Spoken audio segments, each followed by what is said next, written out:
I went from drowning in debt to financially free using these 8 simple steps. Follow me for the blueprint that'll keep you financially free forever. Most financial gurus won't tell you that it's not all about the numbers game, spreadsheets.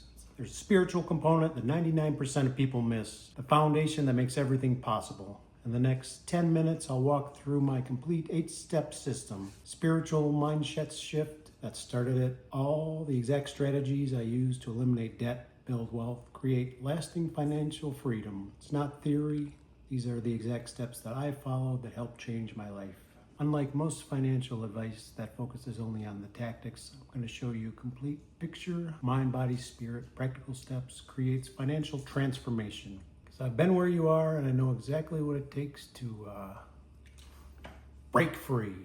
Biggest mistake that people make when they're trying to improve their finances, they start with tactics instead of a transformation. They try to budget and save without addressing what's happening in their mind and spirit first. Here's a reason why 78% of people live paycheck to paycheck. They know what they should do. They should save more. It's not a knowledge problem. It's a spiritual and a mindset problem. Here's what nobody tells you about wealth. It starts in mind and spirit. Gave all my troubles, fears, and anxieties to the Lord. Started each day grateful, visualizing my future self. I quit all the toxic habits, drugs, alcohol, seeking validation from others. When you put on the full armor of God, spiritual foundation isn't optional. It's essential. Without it, you'll constantly sabotage your progress because your subconscious beliefs about money will undermine your actions. I started each morning with prayer and gratitude, specifically thanking God for the financial blessings that were coming my way. I visualized myself debt-free, building wealth, and being generous. This practice rewired my brain to see abundance instead of scarcity. But mindset alone isn't enough. You need to face the brutal reality of your circumstances, which brings us to step number 2. I'll be honest, this is where most people quit because it's painful. But without this step, nothing else matters. Cue Metallica. Step 2 is gonna hurt, but it's necessary. I made a budget and recorded every penny. Money in versus money out. It's painful. I literally needed some Tylenol, but you can't change what you don't measure. The moment I tracked everything for just 7 days, I discovered I was spending $437 a month on things I couldn't even remember buying. The single realization changed everything. I created a simple spreadsheet with 2 columns, money coming in versus going out. Every single transaction went into the document, no exceptions. The brutal honesty with myself revealed patterns I turned a blind eye to for years. Light shines in the darkness. You may not like it, but you will accept it and move on. But before I show you exactly how to do that, let me warn you about the 3 budget-killing mistakes that will sabotage your progress if you don't avoid them. First mistake is creating a budget that's too restrictive. The second is not having a system to track expenses easily. And the third, which is the most dangerous, is not having a safety net for emergencies, which leads us to step number 3. The Rainy Day Remix. Save $1,000 as fast as possible. Gamify it with a rainy day meter. This emergency fund is going to shield you from life's curveballs. When I started, I could barely even find $20 to save. So I got creative. Sold some things I wasn't using, picked up some side gigs, and cut unnecessary expenses. Create a visual rainy day meter, such as this, on your wall. You can fill it in as you save. And coloring's fun. Watch the meter fill up. Kind of becomes addictive. $1,000 emergency fund is your first defense against the fallbacks life might have for you. Without it, any unexpected expense will send you into a rage. Think of it as your financial insurance policy. Flat tire, broken tooth, use a betcha.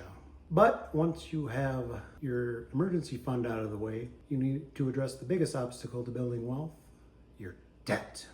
And there's a specific strategy that creates psychological momentum to eliminate debt faster than you ever thought possible. Time to crush debt. Crush it. Start with the smallest balance for quick psychological wins. Use apps like YNAB to visualize your debt melting away. Stop the bleeding. I listed all my debts from smallest to largest, not by interest rate. This is crucial. Paying off the first smallest debt creates a psychological win that fuels motivation for the bigger challenges ahead. Threw every extra dollar at the smaller debt while making minimum payments on everything else. When that first debt is gone, I rolled that payment into attacking the next one. This created a debt snowball that gained momentum with each victory. But eliminating debt is just the beginning. To truly be financially secure, you need to expand your emergency fund from $1,000 to a full safety net that can weather any storm. And there's a specific amount you need based on your personal situation. Safety Net Swagger. Build that beefy 3 to 6 month emergency fund. Automate everything with apps like Chime, Acorns. That's your flex against life's curveballs. Once my debt was gone, I redirected those payments to building a full emergency fund covering 3 to 6 months of expenses. It's not about security, it's about confidence, knowing you can handle whatever life throws at you, how to move through the world. I automated the process completely. A portion of every paycheck goes straight to the emergency fund before you can even touch it. Chime and Acorns, like I mentioned, make it effortless, rounding up the purchase and saving the difference. Once you've got your defense in place, it's time to go on. It's time to go on offense. And there's one investment vehicle stands head and shoulders above the rest, yet most people completely overlook it or use it incorrectly. How's about a little Roth IRA magic? This is the only legal way you can avoid taxes. Say 15% for retirement in a Roth IRA, $7,000 a year, grows tax-free forever. Wife and I even pulled out $10,000 each for a down payment for our house, which was completely tax-free. It's the most powerful wealth building tool available to most Americans. You contribute after-tax dollars, but everything it earns grows completely tax-free forever. When you withdraw in retirement, you pay no taxes. I invested 15% into low-cost funds within my Roth IRA.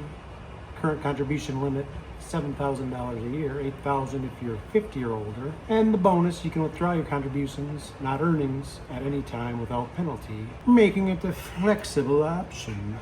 But what about your biggest expense? Housing? There's a strategic approach to mortgage that most financial advisors won't tell you about because it depends entirely on your specific situation and current interest rates. You got a bad mortgage rate? Torch it. Got a good rate? Let inflation pay it off over time. That's what I do, and that's what the pros do. If you have a high interest rate, prioritize paying off your mortgage more aggressively. If you have a lower, preferably below 4%, you might be better off investing the difference. Inflation actually makes your fixed rate mortgage cheaper over time in terms of real dollars. Refinance to a 15-year fixed rates if rates are low. That'll save you over $100,000 in interest over a 30-year time span of your mortgage. But the right strategy depends on your specific situation and current market conditions. Final step, often overlooked, but it's one of the things that brings the most fulfillment and completes the cycle of financial blessings. And surprisingly, it's the step that often accelerates your own wealth building in unexpected ways. Wealth Wave Give Back, my personal favorite. Give back generously.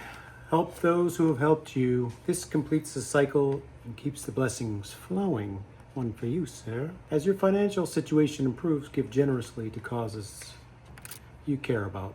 I set aside about 10% income for giving. That's the most fulfilling part of my financial journey. Giving is not just about helping others. It reinforces an abundance mindset, reminds us money is just a tool, not a goal. I found the more I give, the more I get back. The more opportunities come my way. It's a spiritual principle that plays out in practical ways. One for you, sir. Comment below and let me know if this has helped you in any way. Smoosh the like button and subscribe for more financial freedom. Your future self is going to thank you. Don't forget to check out my next video where we'll reveal some exact moves. Two for you, sir. Exact moves to make in your 20s to be ready for marriage by the time you're in your 30s, including the financial conversations you must have before saying I do, even though you don't want to. Don't end up on your 5th ex-wife like me. like and subscribe.